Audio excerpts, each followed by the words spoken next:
What's up, everyone? Tera Roberts here, bringing you week 7 of DFS Bargains. Huge bye week, big teams, big names out, but we've got some very intriguing matchups and some great bargains this week, so let's go ahead and jump right into it. Now, there are some rumors swirling around regarding a trade, but let's focus on Sunday, and for this Sunday right here, Tua Tagovailoa is a bargain. Atlanta is just not very good against the pass. We should see a solid performance from Miami, led by Tua, coming off of his big return performance of 329 yards and 2 touchdowns. Now, I wanted so badly to include Jalen Waddle in this list, but he's right on that borderline where he's clearly a value play, but he's not necessarily a cheap bargain. So technically, he's not on my list, but I am 100% advocating that if you play Tua, stack him with Jalen Waddle. Maybe I'll call this my bargain stack of the week. Yes, Tua Tagovailoa and Jalen Waddle are my bargain stack of the week. Now let's go with one more quarterback because I'm feeling a little spicy, and just in case we need a backup plan because there are trade rumors swirling around the Dolphins. This is a gamble because it's been a while since we've actually seen him do well, but I think that Daniel Jones is the cheapest quarterback with the most upside on the slate this week. On paper, Carolina looks solid against the pass, but their first 3 opponents were Zach Wilson, Jameis Winston, and Davis Mills. They also suffered injuries in the secondary, and last week they allowed Kirk Cousins to throw for 373 yards and 3 touchdowns.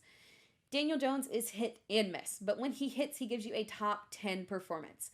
And I'm feeling like this week is going to be a hit. Now moving on to running backs. J.D. McKissic is coming off a big game against Kansas City where he had 8 carries for 45 yards and caught 8 of 10 targets for 65 yards. Washington faces the Packers this week, who have struggled against the run, and Antonio Gibson is playing through an injury which unfortunately limited him in week 6. If Gibson is limited or perhaps doesn't play at all, McKissic can return huge value this week. Another running back situation to monitor is within the Baltimore Ravens backfield because Latavius Murray suffered an ankle injury last week. And while the matchup against Cincinnati isn't the best matchup on the slate, DeVonta Freeman is cheap, and quite frankly looked pretty good last week with 9 carries for 53 yards and 1 touchdown on only 30% snap count. If Murray can't go, Freeman can be a big value play for this week. The big value play at wide receiver for me this week is MECOLE HARDMAN.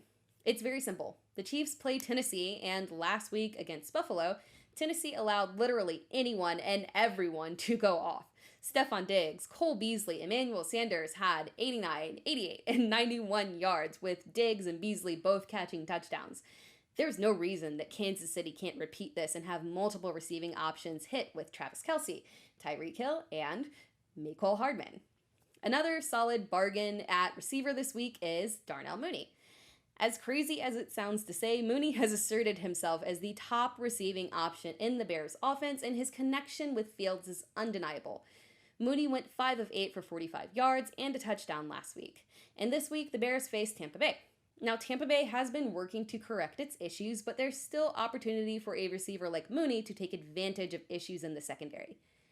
And Cincinnati has been solid at defending the pass, but this matchup right here is less about the matchup and more about the pricing and opportunity. Rashod Bateman returned from IR this week to modest numbers, but don't let the numbers fool you. Baltimore intentionally leaned on the run and faded the pass game because the Chargers are horrific against the run. Bateman led the team in targets, tied with Mark Andrews, and saw a 65% snap count, which is much more than we anticipated in his first NFL game. He's a fantastic bargain this week and can pay off big time in your lineup. And we'll wrap things up at tight end, and we'll double down on Ricky Seals-Jones. Seals-Jones was my bargain tight end last week, and he paid off big time, and he is still very budget-friendly. Despite Washington's offensive flop, Seals-Jones caught 4 of his 6 targets plus a touchdown. He could be in line for another solid week against Green Bay this time. Now, do monitor him because he did pop up with an injury, but he could just be doing some maintenance, so just keep your eye out on that. But that wraps things up for this week's episode of DFS Bargains. Be sure to check out all of our DFS Alarm content and come back for another week and another round of DFS Bargains.